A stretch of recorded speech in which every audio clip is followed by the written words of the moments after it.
Salut! Aujourd'hui, on vous amène dans le monde du télétravail interculturel. Travailler à distance, c'est devenu la norme dans plein d'entreprises. Mais quand les collègues viennent du Japon, du Brésil, de la France ou du Nigeria, les échanges peuvent vite devenir un vrai casse-tête.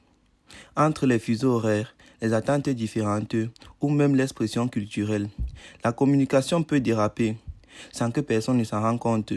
Alors, c'est quoi ces fameux défis interculturels en télétravail et surtout, comment on peut les gérer? Bref, on vous explique en 3 temps. Le premier défi, c'est la barrière linguistique. Même si l'anglais est souvent la langue de travail, tout le monde ne le parle pas au même niveau. Et parfois, un simple I'll talk about it peut être compris comme un non, alors que ça veut simplement dire peut-être de manière polie.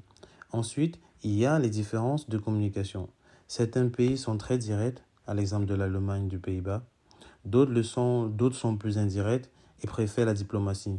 On peut prendre l'exemple du Japon ou de l'Inde. Résultat, des mails qui paraissent froids ou des non-dits qui bloquent des projets. Il y a aussi des habitudes de travail, l'importance du respect des hiérarchies, l'autonomie attendue, les pauses et les horaires, etc. Bref, même à distance, les cultures s'affrontent de manière subtile, mais sûrement. Mais, bonne nouvelle, on peut surmonter ces défis. Première règle d'or, l'écoute active. Avant de juger, on essaie de comprendre d'où vient l'autre. Deuxième astuce, instaurer des codes communs. Par exemple, se mettre d'accord sur ce que signifie urgent ou décider d'utiliser des outils visuels comme les emojis ou les tableaux partagés.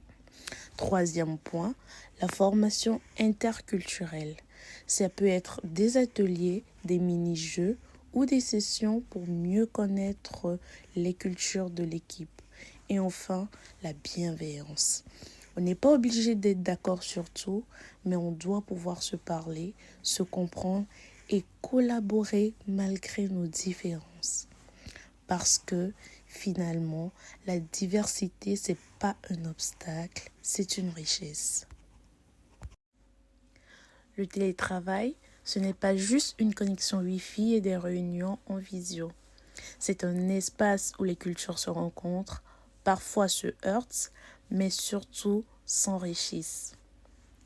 Et si on prenait le temps d'écouter pour comprendre, avant de répondre pour convaincre? La communication interculturelle, ce n'est pas un obstacle, c'est un levier. Un pont vers plus d'humains, plus d'intelligence collective et plus de réussite.